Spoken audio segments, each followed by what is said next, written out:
All right, this is the Tiny Housin Volume 4 episode, and just getting back from another backpacking trip to Target. So let's take a look at where we're at here on Saturday, Sunday, Monday. This is day 5 living in this place. And as you can see, I'm eating Burger King again. That's just a wonderful freaking meal. But I realized that I was extremely hungry, and even though I bought some food and the means to cook such food, I decided, you know what, have it my way. We'll go to Burger King one more time, and that's the end of it. But as you can see, I busted my balls today. I got this place looking pretty tidy. It's at the point where I'm comfortable. It's nothing is, not everything is completely organized. I got to go through some boxes and drawers and bags and stuff like that. But everything's pretty much out and about and put away. But I wanted to cook some food today. And when I went through all of my gear, I had a little bit of camping gear with which to cook with. But I didn't have a saucepan. I didn't have pretty much anything that you need. And so I'm just gonna show y'all what you can fit in a backpack here. You can see in the mirror. Once again, I'm coming back from Target, my backpacking trip to Target. The Target in this neighborhood is the most ghetto rundown Target store I have ever seen in my life. 60% of the items in the store don't have a price tag on them. So you can't, I've gone there 3 times since I've moved into this house, and I've had to go up to the price scanner at the end of certain aisles at least 20 times to figure out what something costs. It's so ridiculous. The people that work there are so lazy. It's like unbelievable. Yet Target won't hire me to work for them because I have a felony conviction. But believe me, when you see the people that are working at this place, like, it makes you wonder, oh, but you'll hire them. You'll hire these dingbats. But anyway, got some Burger King waiting for me. So I'm going to unpack this bag, and I'll show you what's in it. Actually, I got to do that before I even eat. So we'll get to it. All right, so inside the backpacking trip to Target today, since I have almost nothing. I mean, it looks like I've got stuff in here, but I don't got stuff I need. I don't have a spoon for cooking with. Now I do. I didn't even really have, I gotta be careful what kind of knife I have. So I got me just a bare bitch Cuisinart chef knife, full tang. They had 2 different options. I got the one that's full metal because the thing's not gonna fall apart. I've used those in different places. That's a decent knife for a $10 knife. Let's see. Got my wallet. A couple of receipts. Let's see. Now the fun begins. What do we got in this bag? We got mac and cheese. You can't go wrong. I love how some of the boxes of mac and cheese, the Kraft mac and cheese, it says macaroni and cheese dinner, because for poor people, especially, I'm poor, I'm not rolling in no dough, but unless I go to this bakery, but mac and cheese is dinner. It's not like a side dish. That's the dinner. That's the main course. But I did get some peanut snacks, a couple of them, stuff I can just grab and eat because I'm limited. When you got a knife, you need a cutting board. $10 cutting board, because if you don't have a cutting board, you're going to wreck whatever table you're cutting on, and you're going to destroy your knives. So you need a cutting board. Didn't have a cutting board. I do have some things stored in Pittsburgh, but I got a sauce pot. This one, these were kind of expensive. The Cuisinart stainless steel one was a little bit smaller than this, and like $35.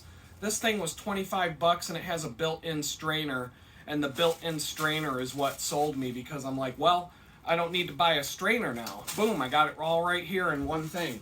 Got that taken care of. Let's see. For $10, let's see, bacon. Holy shit, is bacon expensive. But you get the ready-made, the fully cooked bacon. You don't even have to put this in the refrigerator. This stuff will stay good for several months. But this thing was like $9 for a little thing of bacon. The fucking thank you, Joe Biden. Eat a fucking dick. Fucking hopefully Donald Trump can fix some of that. I don't know. All I'm saying is I like to eat meat, and Joe Biden made that shit to where, well, all the Democrats want us eating nothing but bugs and tofu. So, you know, maybe we'll get this shit fixed pretty soon. But got some silverware. I didn't even want this much silverware. There's 4 sets of silverware. I'm by myself. I only needed one, but this was $10. And the individual forks and stuff were like $2 each, so I'm gonna spend $10 to get one set. I got 4 sets for $10. Okay, fine. Some basic bitch silverware, but it's better than...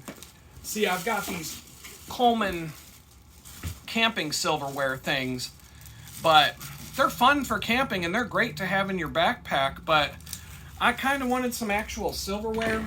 I do have bowls, cups, plates, enamelware. I have some camping, like I said, I have some camping equipment.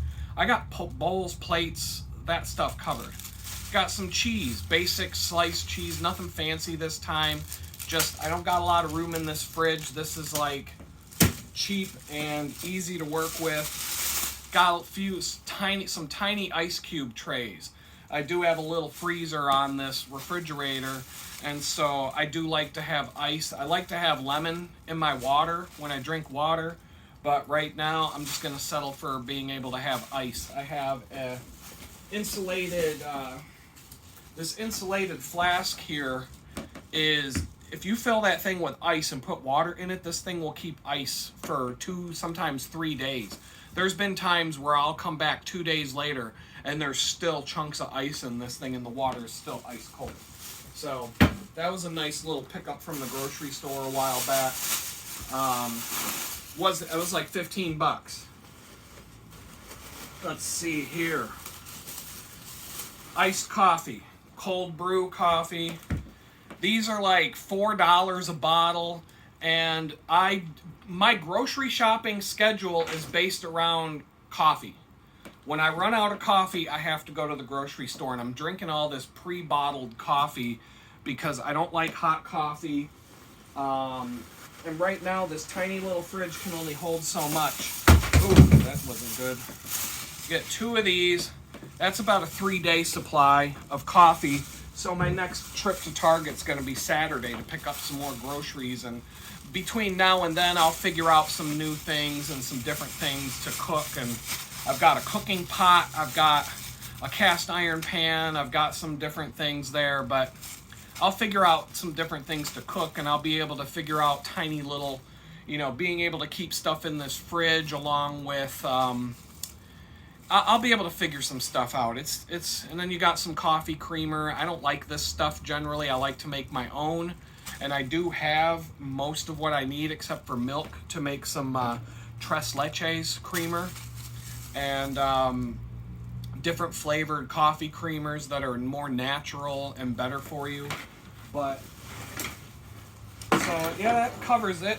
That is everything that I had in the bag this time. So, you know, at least the grocery shopping backpack is working out nice. Nobody at the ghetto Target cares about a guy walking around with a big heavy backpack. Like, I mean, it's like I'd be doing them a favor if I was stealing stuff from them. I mean, I don't know. The shelves are pretty much, there's so many aisles with just bare shelves in that store. Nothing has price tags on it.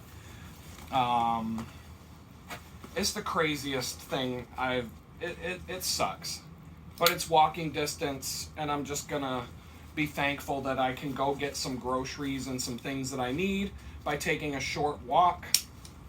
And there's a couple other places I can go here, but There's a couple other places I can go, but I'm just like trying to ease into this whole situation, and my goal is to not go anywhere for 2 days. Tomorrow, well, today is Tuesday, yeah. Wednesday and Thursday this week, I don't have to be anywhere, go anywhere, do anything except be here. My next order of business, now that you saw that the place is all kind of cleaned up and generally arranged, and it feels like an actual, it feels like a livable space now. I mean, I look around, it's like a cool little cabin in the woods. That's what I'm looking at it as. It's not in the woods. I wish it was, but it's kind of what you have to think about. I'm just gonna pretend I'm out in the woods in a cool little cabin, doing my work and doing my thing until either July 1st or August 1st gets here. Maybe I'll be able to find a new place to live. Maybe I'll be able to get a set of wheels so I can drive around Houston and kind of look for, something a little better. Especially if I have a set of wheels, I can move out to the country and get out of the city, which I do. I don't want to live in the city. I can't stand it. But do what you got to do. I would like to live in a little cabin out in the woods with no neighbors, and just, that's basically what I was doing before the FBI showed up at my house, except I had a couple of neighbors that you could see but you couldn't hear. They were far enough away. But anyway, that's where I'm at. My old house, the only traffic that you could really hear going by the house when traffic was going by was when the Amish were coming by with their horse and buggies, because they were kind of loud. But car traffic, you really didn't hear it unless you were sitting in the sunroom or outside and actually, where the noise is coming through an open window. I don't know. I mean, I'm gonna settle in. I'm gonna enjoy the night. I'm gonna enjoy some delicious Burger King, and I'm gonna put this food away before it goes bad. And then maybe if I've got some energy, after last night's video, I didn't even I hit the upload button to YouTube, and I went to get out of my chair, and I was like rigor mortis. I couldn't even stand up straight. I couldn't walk. I was so exhausted from riding 40 miles on my bicycle, and in between the two 20-mile rides, picking up heavy bags of flour and sugar and all kinds of stuff, and just having to, when you stock at a restaurant or anything like this, and you get, you've got 20 bags of flour to pile up on a rack, you got to take all the old stuff off the rack first, put the new stuff at the bottom, and then put the old stuff back on top. So oh my God, that was like spending 4 hours at the gym after riding my bicycle 23 miles to get to the gym, and then after the gym was over, riding another 20 miles to get home. So I'm going to expect to see the weight coming off, like, boom, it's going to be gone. I'm going to be down to like 200 pounds again, the same weight I was the day I got out of prison, in no time flat. But I'm not even going to be able to make food at a fast enough pace to replace the calories that I'm burning every day. But I am going to try to sit in this place for 2 days, maybe go for a little walk or do a little something just to get out in some sunshine or whatever, so I'm not cooped up in here all day. But my goal is to spend 2 days getting my computer equipment set up, getting like into my shit and getting my stuff figured out. Like, now that the place is clean enough and organized enough that I don't feel crazy, and I generally know where all my stuff is. I know what's in every box. I know the general layout and arrangement of everything. I have 2 bags full of computer equipment, hard drives, cables, all kinds of stuff, and I got to figure out how to plug it all in and wire it up and get it all, tidy, and make sure that the cords are organized and cable wrapped and stuff, because you don't want a bird's nest of tangled wires when you got all these crazy things going around. So that's going to be my big project starting tonight, I'm expecting tomorrow will be, that's going to be what I do tomorrow. This internet thing, this Wi-Fi, this wireless router that I picked up, I don't know if it's any good. I don't know what, I've kind of been putting it off because I don't have the patience for if something goes wrong, or if it's buggy, or if the app doesn't work, or if I can't log into the account, or whatever, if I have to call customer service and deal with some idiot from India telling me, did you plug it in and unplug it and plug it back in, and all that kind of stuff. I don't have the patience for that right now. Tomorrow, I got all day. I ain't got to lift heavy boxes. I don't have to do anything physical. I could just sit in my deluxe plastic Adirondack chair, get on the phone with these fools, and, work out any issues that I'm having, if there is even a problem. I mean, maybe I can just plug the thing in and boom, it works. But I don't know, man. I just have this feeling that there's going to be some swear words coming out of me when I go to set this thing up, and I'll let you know. I'll let you know if that's the case. And my phone, the signal here, but this phone, it's kind of, I don't know. This phone is on T-Mobile, but everywhere I go, it's kind of wonky, and I have a feeling it's something else. But this thing's supposed to have good speeds. Other people in this, in the house that I'm here, more than one person has this T-Mobile hotspot thing, and they all say it's good. I mean, if they can watch Netflix all day and do whatever they do with that without having any issues with it, then I can expect to be able to do whatever I gotta do. If I can stream video, I can do my work. So with that, I'm gonna let y'all go. Peace out, and maybe we'll talk again tomorrow.